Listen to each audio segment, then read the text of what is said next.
Herkese selam, kanalıma hoş geldiniz. Bugün sizinle ne yiyeceğime karar verdik. Bir de ben bilmiyorum ne yiyeceğim sen. Benim yanına yaşlı soğan, altı turşusu. Dedi. Biraz böyle hafta bezeli karışması. Bir tabak hazırlayacağım.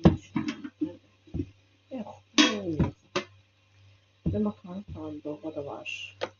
Bize gidin hazırlayayım demenin geleceksiniz gelmezseniz güvenim size. Aha da sen neyin elinize kamerayı tutturabiliyorsun? Niye başka götürüyorsun?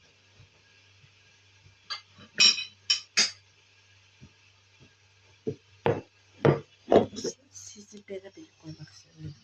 Aha da sonra size belə bir atı aldım. Ne boyadığınızı göreceksiniz burada.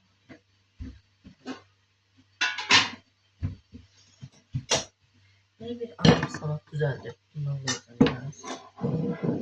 Maşallah. Biz buna adına hep edeceğiz salatı deriz. Bilirsiniz. Bir çanağı koyacağım. Bir çanağı bundan biraz. O da inşallah sıkılmaz orada. Ben sürümden çok sıkıldım. Ama yumurta var. Kaşka vardı. Dürüst yok mu? Biraz böyle taze soğan, ağza turşusu.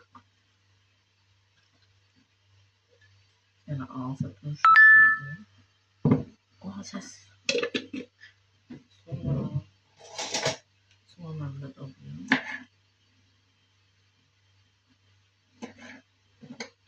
Biraz böyle soğan.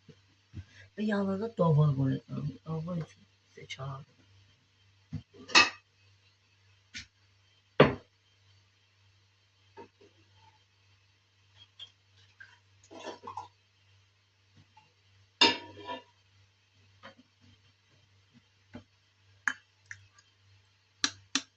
Koydum.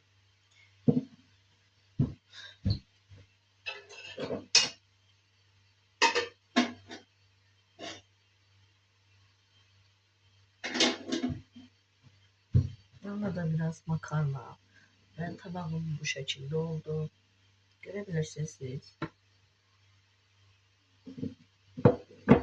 Biz size yakın seçim alın. Bu arada həqiqətən son seçmedi. Son durum bu şəkildə. Qoxuna da bu şəkildə. Anam beni öldürecek bu şekilde olduğum için ben yemeğimi götürüp gideceğim.